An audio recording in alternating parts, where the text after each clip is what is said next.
The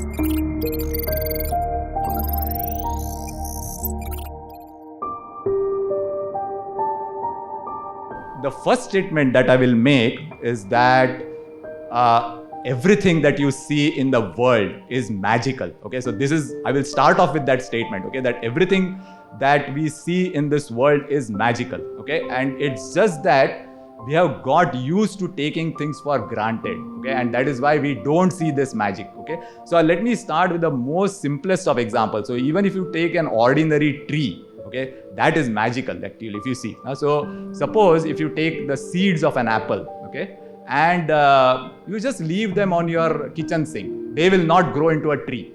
You put it into water, it will not grow into a tree. Okay, only when you put it into a soil, then something happens, right? It's a non-living thing. Remember, an apple seed is a non-living thing. Something happens, right? It senses, there is a mechanism that it senses that, okay, I'm not in the water. So I mean, you will see that it is surprising that even when you put it in water, it does not germinate. It's only when you put it in soil, right? So you can think that what happens is now that outer covering will dissolve and then it will sprout and then the roots will grow and things like that, right? So then after that, the entire blueprint for how that tree is going to grow is encapsulated in that tiny little seed, right? The whole makeup is already there in the seed, that how the tree is going to branch out, what are going to be even the fact that it is going to produce apples and not oranges, that is already encoded in the seed itself when it starts germinating, right? And the whole thing will regenerate, so the tree grows, then the apple, then again it seeds, again it will grow. It's a self-replicating mechanism. Okay, so even if you consider the roots, okay, so I don't know how many if you have just tried digging the earth, it's incredibly hard. You will start sweating in 5 minutes. Okay, the earth is, if you take a crowbar and try. Now you are trying to talk about very tiny little roots, which are, when it's a small tree, it's very tiny roots which are penetrating into this hard earth, okay, and they are going, growing. Then when it senses a rock, for example, right, it will know that, okay, this is an obstacle, I will go around it, okay, and then it will go around it, and finally it grows to such a level that you can tie an elephant to it and nothing will happen to it, right? After some stage, right? So basically so what I'm trying to get at is that there is some intelligence in the design of even a simple tree, okay? And even today, actually, we don't understand how the nutrition is carried from the root of the tree to the top. Okay, so we have all kinds of theories, osmosis, this, that, all kinds of theories are there, but nobody has figured out. See, some of the trees will be 100 meters, or whatever, some, huge height, right? Especially in America and all that. You can even, if you cut out a part of that, you can drive your car through that. It's so big. The trees are so big. Okay, so how does the nutrition now go from the base to the top? Okay, so there is a mechanisms, and I'm not even talking about the complicated mechanisms like photosynthesis and things like that. Okay, so that is just, I'm just starting off with a simple tree. Okay, now let us go to life itself. Okay, so you will find that life is permeating the earth right from the bottom of the ocean to so land, of course. So you go to the bottom of an ocean, there is life. You come to the land, there is life. You go to the even 10 kilometers up into the atmosphere, there are microbes and so on. Okay, so let us start with the creatures that are living in the deep. Okay, so the deepest part of the oceans are about 11 kilometers. Okay, that is like 11,000 meters. So just use your formula, whatever in your engineering you must have learned. What is the pressure there? It is H rho G. Okay, so H is 11,000 meters, right? Rho is 1,000, correct? And then G is 10, approximately, roughly 9.8, but 10. Let us take 10. Okay, so that makes it 10 raised to 8. Okay, 10 raised to 8 Newton per meter square, pascals. Okay, so that is 1,000 times the pressure that you are experiencing right now. 1,000 times. So now imagine that if you put a human body into an ocean, okay, how deep can it go? It can go maybe at the most 1 kilometer to, not even 1 kilometer. I think maybe the deepest dives maybe a few hundred meters. After that, I think the blood will start, some process happens, and basically divers legs and all will go contorted when he comes up. Okay, so anyway, let's not talk about that. So what I'm trying to say is that now there are creatures that will survive 10 raised to 8 pascals. Okay, so you can imagine what is the kind of pressure. So your body will explode, you know, or sorry, not explode, but get crushed, or your lungs will explode rather, because the pressure is so immense that finally everything will just get crushed. But there are creatures that will live 11 kilometers below the ocean. So what I'm trying to come up with is that there has to be an intelligence. Let me give some more examples, right? So basically, you know, the mechanism by which these organisms survive at 11 kilometers is completely different than your body. So it is designed, you know, the body is designed in such a way that it can survive at those depths. Now imagine that there is no light also there. I mean, I don't know if you have ever gone scuba diving or something. You know, just go a few meters below the water surface, you will not see anything at all. I mean, the light just permeates or percolates up to like a few meters. That's it. After that, it is all dark. Now you imagine that how these fish, you know, maybe they are sharks or blue whales or whatever, you know, the really deep sea creatures, how they must be seeing their prey or how they must be sensing it. Because as I said, there is no light. How do you even see, right? In a deep part of an ocean, how do you even see anything, right? So there are these creatures that survive, you know, survive for many years, whatever, through their entire lifespan. They grow to this huge, you know, like blue whales will grow to maybe, I don't know, 100 meters, whatever it is, some huge lengths and things like that, right? And they are able to sense the prey, they are able to reproduce, they are able to carry out all their functions at such immense depths, you know, where there is enormous amount of pressure which will just crush an ordinary body. Okay, so their organs, you know, so basically they are designed, you know, such that there are no air pockets in there. You know, it's basically like just flesh or things like that. And so it's a very complicated design that we are talking about. Okay. And yet they survive, okay, in all this. So there are creatures which will have like a lamp, you know, so it will just open up like this, you know, and it has these are algae type of thing, you know, which will generate light. And so then they can see in that, now I'm talking of the bottom of the ocean, you know, these are creatures which will open up like this, and there's a lamp like a hood. They will open it like this, and then they will that light will come. But this is from some algae or some microbes. You know, this is like a self-generating light, not the light from outside now. Okay, so then they can see this, and then they can either their prey or whatever it is, whatever function they want to do. So that is the thing. Okay, so that is another thing. Then if you take water, right? So if you take the density of water now, so you will see that what is denser, right? Ice or water? So many of you, I mean, if you have not studied science in detail, you will say ice, but that is not true, right? So actually the density of water is maximum at around 4 degrees, okay? So now imagine that suppose if ice had been denser, then what would have happened, right? So you take an ocean, then what will happen is that the water will start freezing from the bottom up, you know, because now the ice is heavier, correct? So I mean, suppose if the ice is denser, then what will happen is that it will start freezing from the bottom up, right? And then there is no insulation. And then what will happen is that the entire ocean will freeze. So all the aquatic life that you see today, that will not be there, correct? Because so basically what is happening is that the ice layer is floating on the top actually. And then all the life is existing below that, okay? So I mean, so all I'm trying to say is that in every aspect, if you really think about it, if you analyze it, there is so much tremendous intelligence in every single aspect of life. And if you don't see that, I'm sorry, you are blind. I mean, blind in the sense you have eyes but you can't see. I'm sorry to say that. Or your intelligence is not developed. It's like they're at the bottom of the dark ocean. Yes, right. So let me continue. Okay, so now if you take even a smallest insect, like a dragonfly, okay, for example, right? Now a dragonfly can fly. It can fly forward, okay?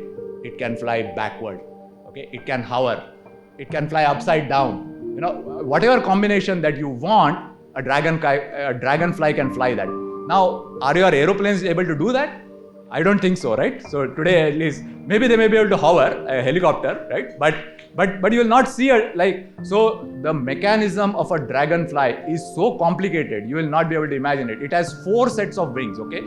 And they are all flapping in different directions and at different frequencies and at different speeds to be able to do that. So sometimes it is going forward, sometimes it is going backward, sometimes it is going upside down. It is doing all kinds of weird things, okay? So I am saying that even in the smallest insects, you will see an intelligence in the design of that insect. I'm not claiming that the insect itself has intelligence. I'm saying that there is an intelligence that has designed this insect. So again, I'll come back to the evolution, that automatically this happened. I'll address those aspects later. Now, recently, there are sea slugs. Okay, so these sea slugs, what they found is, so this is a very, very recent discovery. Okay, this has appeared in Scientific American, so you can go and check it out on your Google. So what happened is that the head of the sea slug got severe. That means cut off. Then she was, I think, a Japanese lady, a Japanese researcher. So what she thought is that the poor thing will die, because once your head is severe, then how can they stay, right? Then to her amazement and to the amazement of everybody who is watching, what happened is that the head started growing the remaining part of the body, okay, and the whole thing regenerated. So the sea slug did not die, basically, okay? It just regenerated its entire body with all the organs, and it became fully functional, or almost 90% functional. And after that, basically it started living its life as if nothing has happened, So now this sea slug is one example. Then there are examples of insects, okay?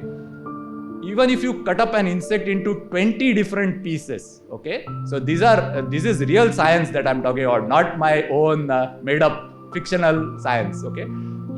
So there are insects that if you cut up into 20 pieces, they will regenerate. Each part will regenerate, okay? So this is something so fascinating, because I used to think that the moment you cut up something means it will die. That's the way I used to think. But this is called as regeneration. So this you can check out many of these things on whatever your this one and so on. So what I'm trying to say is that if you keep your eyes and your intelligence open, then you will see so much magic in the way things are created. It's just that we are caught up in our own professions and we don't think about it. We just take it for granted. This happens automatically, that happens automatically. So that is the way. So now there are microbes, okay, which can survive. There are microbes in Antarctica or these places which have survived for 10,000 years. So they are just frozen there. And the moment you expose them, they are like alive. So this is also unbelievable, that just look at the lifespan. Our lifespan at the most maybe 120 years, something like that. These are staying for tens of thousands of years. So I'm saying there are so many things. So in our bathroom, we have tiles, and then I see these tiny little ants. They are like sub-millimeter. They are like 1/10 of a millimeter, let us say. Okay, these are tiny ants which will comfortably run vertically on the tiles. Okay, now these tiles are very smooth. So then actually I tried to look up on the internet that what are the mechanism by which it does that. So it says that they have some clawed feet, and it pumps out some liquid, and then again it withdraws that liquid. But by the time it does that, it will just maybe go barely 1 millimeter, by the time it executes all these so many complicated mechanisms. But if you see, it just effortlessly goes, just very casually, as if just like we walk casually on the floor, they will, run on the vertical wall. And then there are lizards and all which can go even vertically on the ceiling, right? Like upside down, right? So in spite of the pull of gravity. So you may say, okay, there is suction pad and there is suction and all that, you may say, fine, but you have to release one of them, right? If you want to run, you have to release. So otherwise you will just stay stuck. So 3 feet or something have to remove, and you may be staying on 1 foot so that you don't fall down. and then the 3 have to move right forward. So I mean if you think about it, it's all amazing mechanisms that are work. And I have not even started talking about the human body. If you talk about the human body, that will blow you away. Okay, just to take the simplest example, your heart is a pump. Okay, it's a pump that is continuously pumping. The day you are born, not the day you are born, from the womb. Okay, maybe when you are 3 months, it starts pumping blood. Okay, and it doesn't rest for a single fraction of a second. It is pumping blood throughout. I mean, so all the impure blood, I mean, all the details I have forgotten. I'm not a biologist, but I'm just telling you because whatever I remember. So the impure blood comes in, it is purifying that, and then again it is pumping the pure blood back into the thing. Then not just that, it is growing, right? The heart is also growing, right? When as you grow, the heart is growing. So actually what happens is that all the cells in your body are replaced every few years. Again, all the details I don't know. You can check this out. So actually you are getting a new body so not many people may know this. You are getting a new body essentially. Yeah, but your experiences, all like what he mentioned, the spirit, that remains, right? So your experiences remain with you, but your body is actually new. So it's regenerating. All the old cells are going and new cells are forming in its place, and your whole body is regenerating. Okay, so I mean, I prepared a big list of many examples, but I think and let's not even talk about the brain now, right? So the brain, what is memory, right? Finally, what is memory? So if I take a glue and then if I stick 2 pieces of, then okay, one piece of paper is sticking to another. But in memory, what is happening? It's a thought which is sticking. I mean, it's like as if it is sticking to your brain, correct? So I can recall what happened to me 10 years ago. If it's a very powerful experience, some very bad experience or very good experience, whatever it is. So what happened to me 20 years ago, you'll remember. You may not remember what you wore 3 days ago, right? So it is all, so basically whatever is priority or whatever you rerun, that gets stuck to your memory. But other things, they go away, they fade away, like whatever has happened 1 year, 2 years ago. It's such a complicated mechanism. We do not even understand what is sleep, right? Because sleep is like death. I mean, in the sense you are not dead, but it is like, temporarily your brain is not functioning. But when you wake up, then suddenly you are back. Like, okay, now I remember what I did yesterday, and whatever knowledge that you still now remember everything, right? You have learned your subjects, whatever it is, electrical engineering, mechanical, or your doctors, or whatever you are, you remember that, right? So it's temporarily, it is lapsing.